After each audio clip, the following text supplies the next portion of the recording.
বাংলাদেশে আবারও বড় বিনিয়োগ নিয়ে আলোচনায় চীন। দ্বিতীয় পদ্মা সেতু, দ্বিতীয় যমুনা সেতু, নতুন রেলপথ, এক্সপ্রেসওয়ে সব মিলিয়ে প্রায় ২০ কোটি মেগা প্রকল্পের একটি তালিকা তৈরি করেছে সরকার। প্রশ্ন উঠছে, এই প্রকল্পগুলো বাস্তবায়ন হলে দেশের অবকাঠামো খাতে কত বড় পরিবর্তন আসবে আর কতটা বাড়বে চীনের অর্থনৈতিক উপস্থিতি।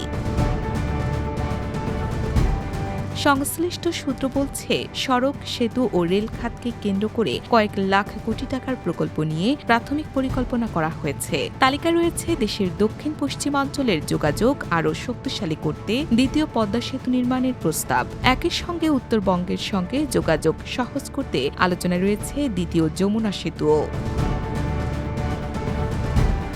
শুধু সেতুই নয়, রেল খাতেও বড় ধরনের বিনিয়োগের পরিকল্পনা রয়েছে। নতুন রেললাইন নির্মাণ, আধুনিক কোচ আমদানি এবং রেলওয়ের সক্ষমতা বাড়ানোর বিভিন্ন প্রকল্প নিয়ে আলোচনা চলছে। রেলওয়ের জন্য ২০০টি মিটার গেজ কোচ আমদানির বিষয়টিও সম্ভাব্য প্রকল্প তালিকায় রয়েছে।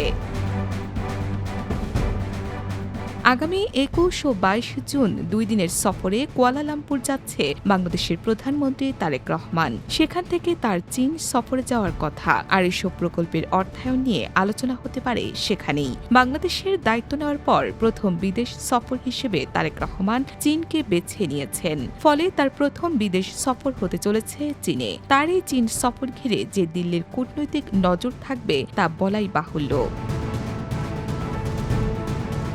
এদিকে বাংলাদেশের সেতু বিভাগ চীনের অর্থে প্রকল্প বাস্তবায়নের জন্য বিশেষ ৯টি প্রকল্পে জোর দিয়েছে। এর মধ্যে রয়েছে দ্বিতীয় যমুনা সেতু। এটি পরিকল্পনা করা হয়েছে জামালপুরের দেওয়ানগঞ্জ ও গাইবান্ধার বালাসীঘাটের মধ্যে। এছাড়াও গুরুত্ব পাচ্ছে দ্বিতীয় পদ্মা সেতু। এই সেতু নির্মাণের প্রস্তাব রয়েছে মানিকগঞ্জের পাটুরিয়া ও রাজবাড়ীর দৌলতদিয়ার মধ্যে। এছাড়াও পরিকল্পনা রয়েছে ঢাকা চট্টগ্রাম মহাসড়ক, বাংলাদেশ চীন মৈত্রী সেতু, ঢাকা সাবওয়ে। এছাড়াও চীনের থেকে বাংলাদেশ ২০টি নতুন মিটার গেজ ইঞ্জিন সংগ্রহ করতে চায়। ২০০টি নতুন ট্রেনের কোচ কেনার পরিকল্পনায় রয়েছে। এমন অবস্থায় বাংলাদেশের অর্থনীতিতে চীনের বিনিয়োগের অর্থ কতটা বিস্তার পায় সেদিকে তাকিয়ে আছে সবাই।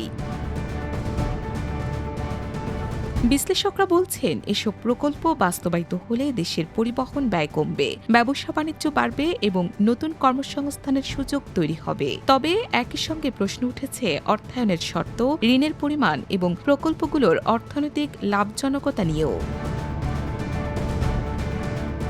বাংলাদেশে এর আগেও একাধিক বড় অবকাঠামো প্রকল্পে অর্থায়ন করেছে চীন। কর্ণফুলী টানেল থেকে শুরু করে পদ্মা রেল সংযোগ প্রকল্প, বেশ কয়েকটি গুরুত্বপূর্ণ উন্নয়ন প্রকল্পে রয়েছে চীনা সম্পৃক্ততা। এবার ২০টি নতুন মেগা প্রকল্পের পরিকল্পনা বাস্তবায়ন হলে দুই দেশের অর্থনৈতিক সম্পর্ক আরও গভীর হতে পারে বলে মনে করছেন পর্যবেক্ষকরা।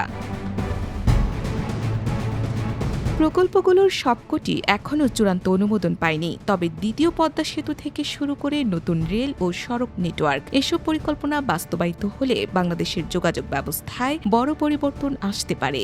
এখন দেখার বিষয়, আসন্ন আলোচনা ও সমঝোতার পর শেষ পর্যন্ত কোন কোন প্রকল্প বাস্তবায়নের সবুজ সংকেত পায়।